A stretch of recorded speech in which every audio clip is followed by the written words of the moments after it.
L'été en mode Trévis, c'est votre petit coup de pouce hebdomadaire pour arriver à bien traverser le calendrier estival et savoir tout ce que vous aurez à faire avec votre piscine. Bref, vous simplifiez la vie. Et il faut bien commencer par l'ouverture de la piscine. Je sais que pour plusieurs, ça peut sembler une lourde tâche, mais c'est pas si compliqué que ça.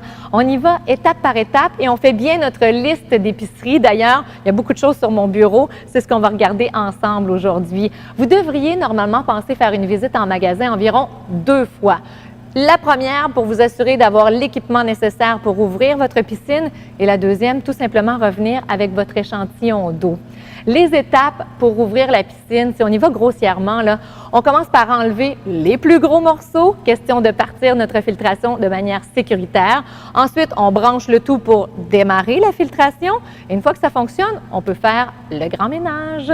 Pour commencer, on enlève les feuilles. Alors, le ramasse-feuilles qui fonctionne avec la pression du boyau d'arrosage ou encore un ramasse-feuilles sous forme de puise. Les deux peuvent fonctionner parfaitement selon vos préférences. Quand les gros morceaux sont enlevés, eh bien là, on veut que l'eau puisse circuler dans nos conduites d'eau. On commence par enlever les bouchons qu'on a installés l'hiver dernier. Pour retirer les bouchons de retour d'eau, là, ça fait de la magie, ce petit outil-là. Ça vous prend tout simplement la clé qui s'adapte sur le dessus. Quand les bouchons sont enlevés, on peut remettre en place les billes de retour d'eau. Et voyez l'œil au centre, on va s'assurer de le mettre du bon côté pour créer le courant sur le dessus de l'eau et permettre à l'écumoire de bien fonctionner. On a plein de choses à remettre en place. Je vous parlais de l'écumoire, notre panier, notre portière. On aura besoin de l'embout pour passer l'aspirateur un petit peu plus tard.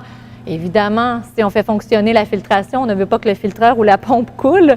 C'est simple comme tout, mais les bouchons, il faut les avoir. Normalement, on devrait les avoir bien rangés dans notre panier de pompe l'hiver dernier. Je ne sais pas ce qui se passe. Parfois, ça disparaît pendant l'hiver. On ne les retrouve plus au printemps. Alors, on a besoin de nos bouchons de drainage. On va visser plusieurs choses. Il y en a peut-être qui mériteraient d'avoir un petit peu de lubrifiant. Assurez-vous de l'avoir sous la main.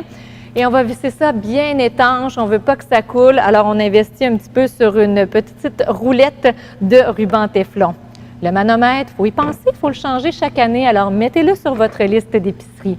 Une fois que tout est branché et qu'on met la pompe en fonction, l'eau circule, on va lui permettre de se brasser un peu avec le dégraissant, le Trévigo, qui est inclus dans votre trousse d'ouverture.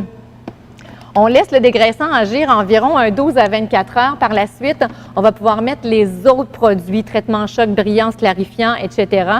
Et là, vous allez voir l'eau s'éclaircir. On va reconnaître le fond de la piscine et on pourra passer l'aspirateur. Ici, si vous êtes plus pressé, il y a la trousse Trévigold qui promet d'excellents résultats en 48 heures, mais c'est important de bien régler le pH en dessous de 7,2. Alors, assurez-vous d'avoir des petites gouttelettes ou encore des bandelettes pour vérifier le pH, mais l'idéal, c'est de venir en magasin. On va vous aider à bien le calibrer. Lorsqu'on voit bien le fond de la piscine, on peut la nettoyer, on peut passer l'aspirateur. Ça vous prend la tête d'aspirateur, peut-être une brosse peut être bien utile aussi. Et notre perche, soyez toujours très sécuritaire avec la perche. Si vous vivez près de lignes électriques, on en choisit une qui est non conductrice. Lorsqu'on démarre la piscine avec un filtreur au sable, on veut faire tout ça en mode waste. Alors, envoyer les déchets à la rue. On va s'assurer d'avoir un tuyau de backwash, de lavage à contre-courant qui est en bon état de fonctionnement. Vous pouvez le faire aussi avec un filtreur au sable ou encore, je vous le suggère, toujours conserver votre plus vieille cartouche qui est un peu encrassée de l'an dernier et l'utiliser pour le démarrage et garder votre belle cartouche neuve et propre lorsque l'eau, justement, sera propre et ça vous aidera à garder votre eau belle encore plus longtemps. Quand tout ça est terminé, nos produits ont bien agi, on prend l'échantillon d'eau, on s'en vient faire un tour en magasin et on vous aidera à bien calibrer toutes les composantes de votre eau pour bien profiter de vos premières baignades.